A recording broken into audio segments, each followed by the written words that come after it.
guys, Jess Halleck here. I want to go over what to do when you first get your fall. You get it in the mail and it can be daunting at first. So, giving you an example of what it should look like and what it can look like if you just leave it in the box for a long time.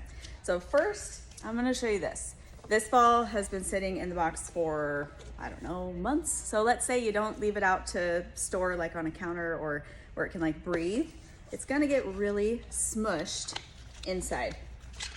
Which inside the box, it doesn't look bad, but if you go and pull it out, you can't really style it easily because it's just flat and you have the kinks and everything. But how do you take this and then make it so you can wear it? So first step is you're going to most likely have to like mist it down with a really light, what's it called, spray bottle. So the ones that continuously spray are awesome because it's truly a mist. It's not, you're not gonna over saturate. So if you need to fluff it up, that's what I would do. I just mist it down, and then you can take a hair dryer with a nozzle and just hold this in your hand and blow dry it in a circle, or you can choose where you want to part it. That's another thing if you change your part. So let's say I'm parting in the middle today and then I start parting on the side. You can wet down the cap just a little bit. You don't have to totally soak it and do all that work. Just mist it down.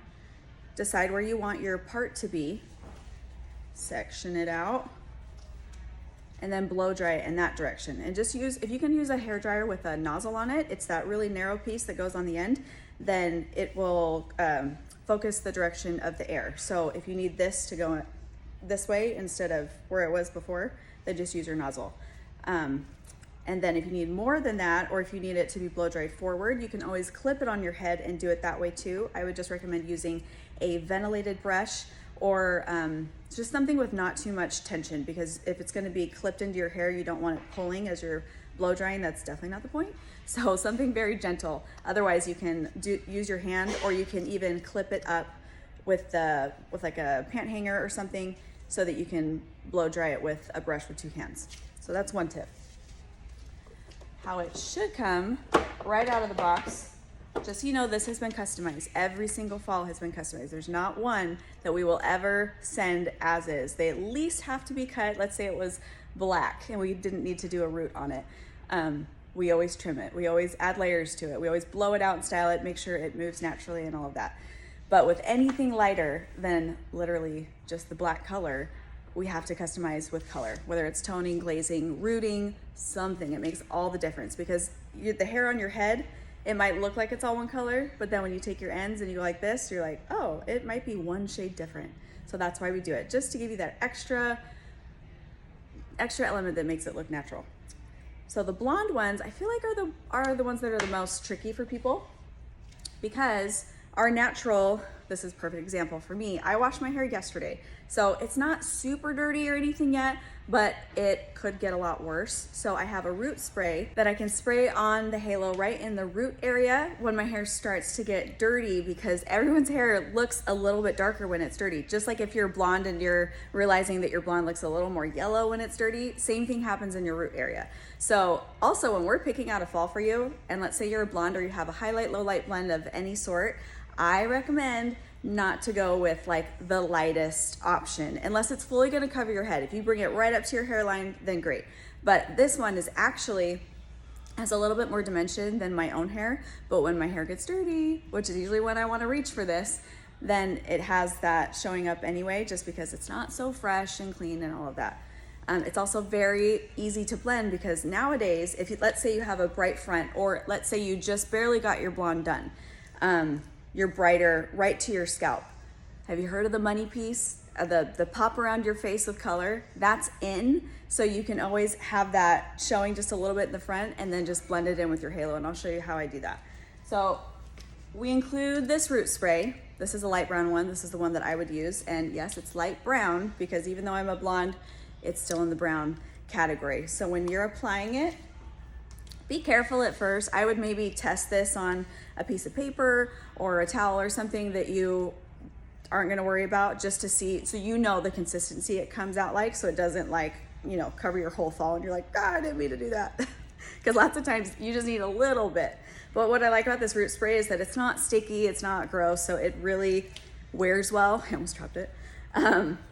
So take your root area and be light with it, because you can always add more. So start further away start with less. I'm gonna test this one first.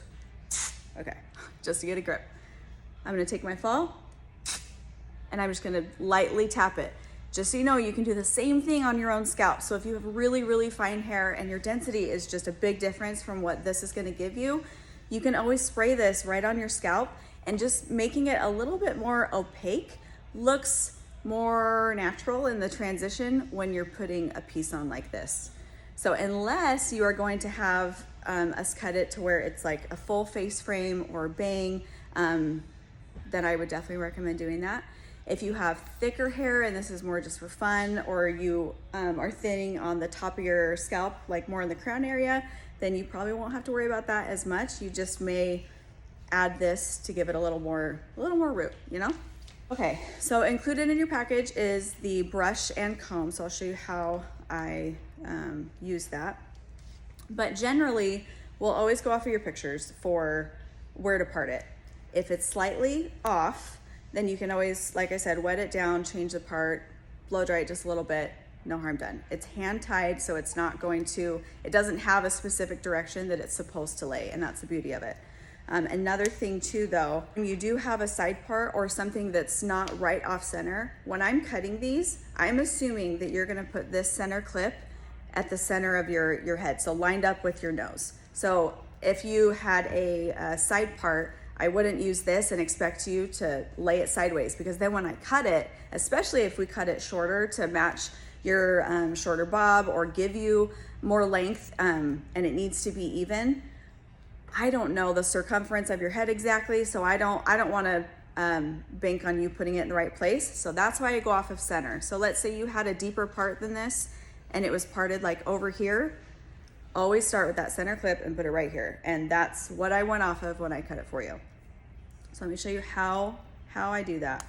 You're gonna clip, and let's say I did a balayage. So we'd still start with one of these highlight, low light blends, and then we custom color the balayage.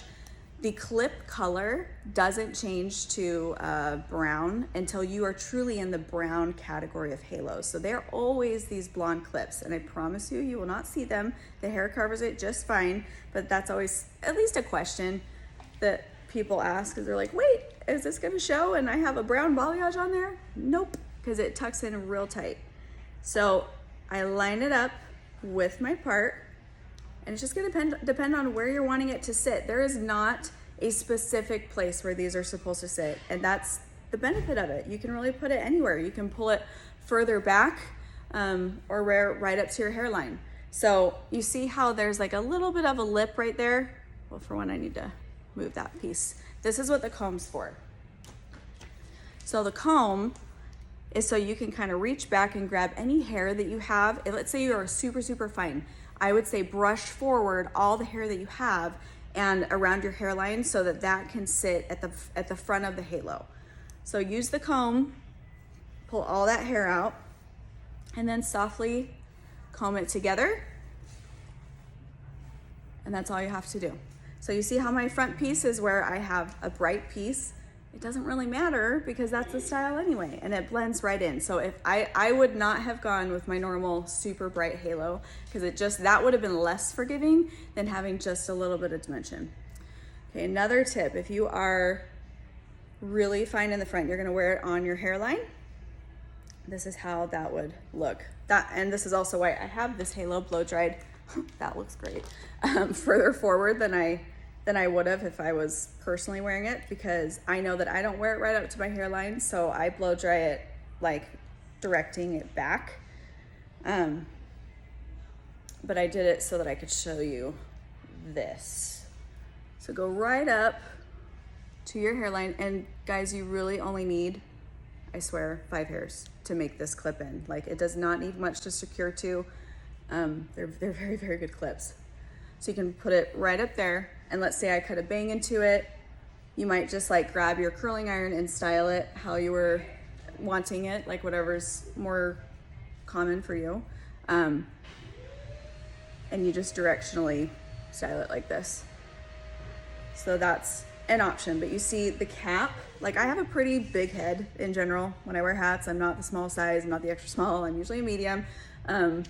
So this cap reaches all the way to just as my head starts to bend in the back. So this is a really big cap. It gives you a lot of flexibility with what you can do with it.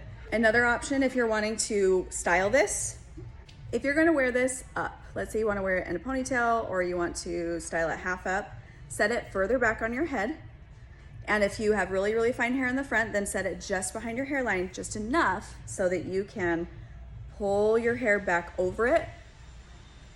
You can brush the fall hair all the way back. Let me show you. You can brush it all the way back so that you can wear it in a high ponytail. If you have really fine hair, sometimes the ponytail piece could feel too heavy. And this is extremely lightweight, super discreet. Ooh, now I have a lot of hair. But you can pull it up in a high ponytail, and you can pull your front piece all the way over the cap if you wanted to hide it completely. You can also pull this up into a top bun very easily. You can style this half up, half down. How I first got into these was doing updos for big events and weddings, and I would love that I could, this had so much hair, I could braid it, and it looks so good. So if you're gonna do a half up, just grab a little bit of your front and pull it back with your fall piece. If this is, if you're using the fall for all of your hair, then just make sure you leave like a little halo of hair, just that, maybe like a little ½ inch around the front, and leave that so it can be your face frame, like how I'm doing. And then you can still do a half up style with it. You can do a bun, you can really do anything. So get creative with it. It definitely is a learning curve. It's especially if you haven't worn a topper of any sort. But once you start working with it and grabbing your iron, maybe some of your normal styling products, then it will feel more like your hair. I will say though, the least amount of products you can put on it, the better, just because then you don't have to wash it. We don't want to do that.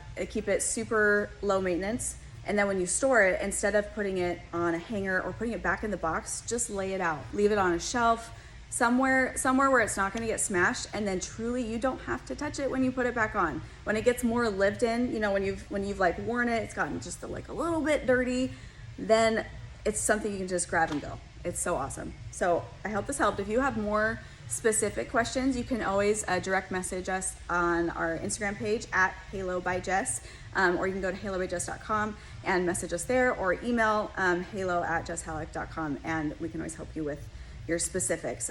If you send us videos, that is the most helpful, because it's usually just a small tweak that needs to happen. So I love this piece. If it's the first time you're seeing it, you can also go to our website, fill out an inquire form. We do all of this virtually. We customize it in my salon and then ship it directly to you, all ready to go. So just use these few tips when you first get it to make it feel like you when it's on, and that's all you gotta do.